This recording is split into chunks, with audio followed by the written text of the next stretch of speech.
Assalamualaikum warahmatullahi wabarakatuh. Saya Nur Habibah dengan NIM 112104400059.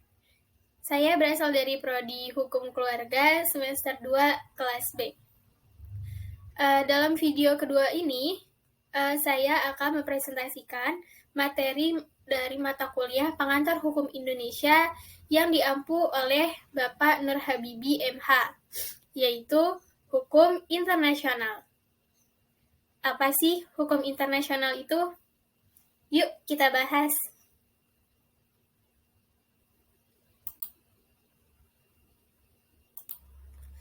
Definisi hukum internasional menurut J.L. Brearley yaitu himpunan kaidah-kaidah dan asas-asas tindakan yang mengikat bagi negara-negara beradab dalam hubungan mereka satu sama lain.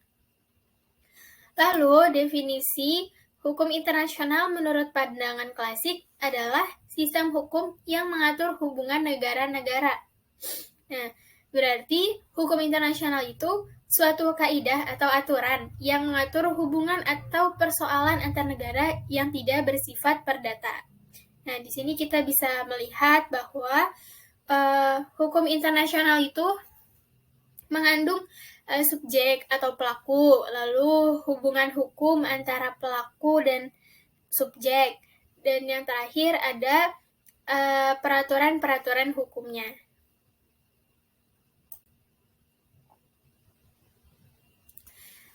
Lalu selanjutnya ada sumber hukum internasional. Sumber hukum internasional itu dibagi menjadi dua, yaitu sumber hukum dalam arti material dan formil. Seperti yang kita tahu, kalau misalnya sumber hukum material itu sumber hukum yang membahas dasar yang menjadi substansi dari pembuatan hukum itu sendiri. Jadi sumber hukum material itu ya hukumnya gitu. Kalau misalnya sumber hukum formil ialah sumber hukum yang menjelaskan atau berisikan tentang tata cara bagaimana hukum itu dilaksanakan. Nah, tapi yang menjadi sumber hukum internasional menurut pasal 38 ayat 1 Statuta Mahkamah Internasional itu ada 4 poin. Yang pertama ada perjanjian internasional atau International Convention. Yang kedua ada kebiasaan internasional atau International Custom. Yang ketiga ada prinsip hukum umum atau General Principle of Law. Dan yang terakhir ada keputusan pengadilan atau Judicial Decision. Nah, akan tetapi para sarjana hukum internasional itu menjelaskan bahwa yang menjadi sumber hukum internasional itu adalah kebiasaan, terus traktat, terus keputusan pengadilan atau badan-badan arbitrase, lalu ada karya-karya hukum, juga keputusan atau ketetapan organ-organ ataupun lembaga internasional. Terus apa bedanya gitu? Sumber hukum internasional menurut Statuta Mahkamah Internasional pasal 38 ayat 1 atau maksud saya dengan sumber hukum internasional menurut sarjana hukum internasional. Perbedaannya itu sangat jelas terlihat ya. Yang pertama, pendapat sarjana hukum internasional itu bahwa keputusan dari pengadilan internasional merupakan sumber hukum.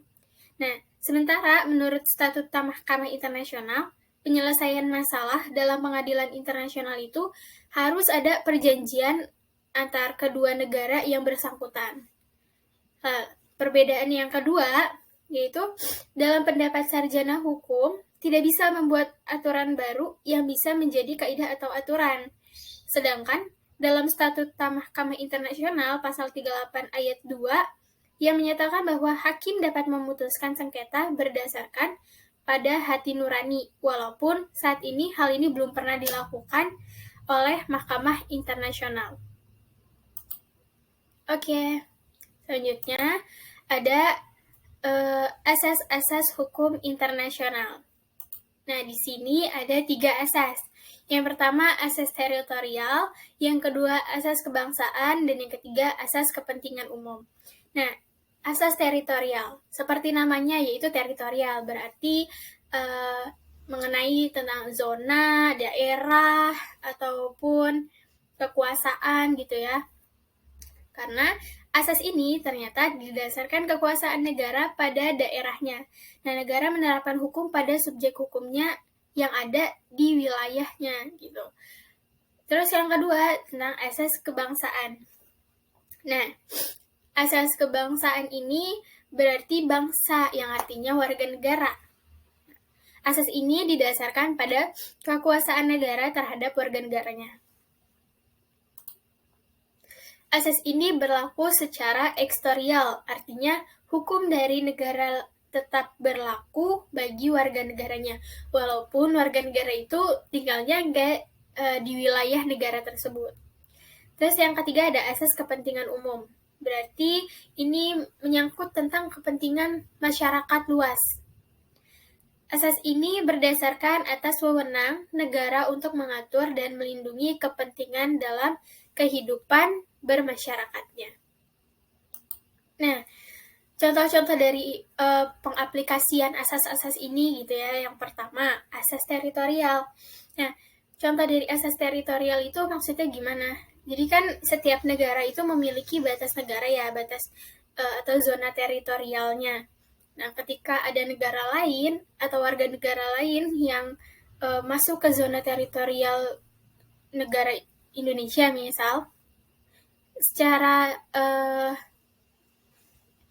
ilegal, nah, maka Indonesia berhak untuk menindaklanjuti hal tersebut. Semisal ini kasusnya kayak banyaknya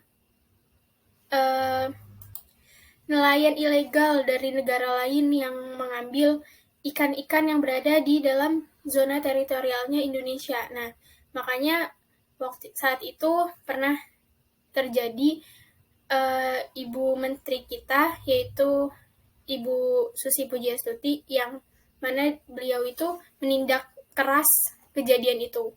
Jadinya kapal-kapal tersebut dibakar sama beliau. Karena hal ini sudah melanggar asas teritorial. Lalu asas kebangsaan. Nah, contohnya ini misalnya kayak ada orang Indonesia yang tinggal di luar negeri.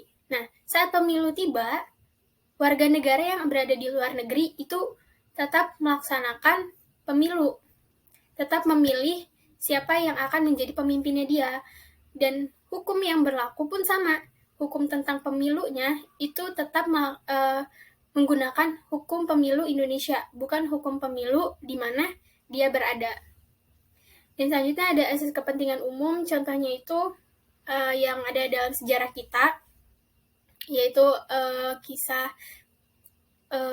agresi militer yang dilakukan oleh Belanda terhadap Indonesia. Nah, di sini kan sangat merugikan Indonesia dan sangat mengganggu kepentingan masyarakat Indonesia, sehingga Indonesia berhak meminta bantuan dan meminta keadilan untuk segera dihentikan dari atau meminta bantuan dengan organisasi internasional seperti PBB.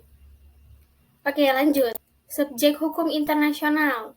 Nah, subjek hukum internasional itu ada 7, yaitu ada negara, organisasi internasional, Tahta Suci Vatikan, Palang Merah Internasional, lalu kaum pemberontak, individu, dan juga perusahaan multinasional. Loh, kok ada kaum pemberontak ya? Nah, kaum pemberontak ini pada awalnya muncul karena akibat dari suatu masalah yang ada dalam suatu negara yang berdaulat. Jadi, kenapa dia bisa menjadi subjek hukum internasional? Nah, kaum pemberontak ini yang awalnya dari satu negara, terus dia menggunakan senjata gitu, membahayakan orang-orang sekitar, dan bahkan dia menyebar, lalu ada anggota kaum pemberontak itu yang berasal dari negara lain. Nah, disitulah kaum pemberontak menjadi subjek hukum internasional. Selanjutnya yaitu praktek hukum internasional. Nah, kita bisa dilihat ada Konvensi Jenewa tahun 1949 yang berisikan 1. Konvensi Jenewa untuk perbaikan keadaan yang luka dan sakit dalam angkatan bersenjata di medan pertempuran darat. Yang kedua ada Konvensi Jenewa untuk perbaikan keadaan anggota angkatan bersenjata di laut yang luka, sakit, dan korban karam. Yang ketiga, Konvensi Jenewa mengenai perlakuan tawanan perang. Dan yang terakhir, Konvensi Jenewa mengenai perlindungan orang sipil di waktu perang. Nah, di sini Konvensi Jenewa merupakan konvensi dari Palang Merah Internasional, sehingga ketika anggota Palang Merah Internasional sedang melakukan perlindungan atau melakukan pertolongan pada suatu peperangan, maka semua negara harus melindunginya, tidak terkecuali. Makanya Konvensi Jenewa menjadi sumber praktek hukum internasional, yang dimana semua negara harus mematuhi Konvensi Jenewa ini. Baik, itu saja dari saya. Kurang lebihnya mohon maaf. Wallahul muwaffiq ila aqwamit thoriq. Assalamualaikum warahmatullahi wabarakatuh.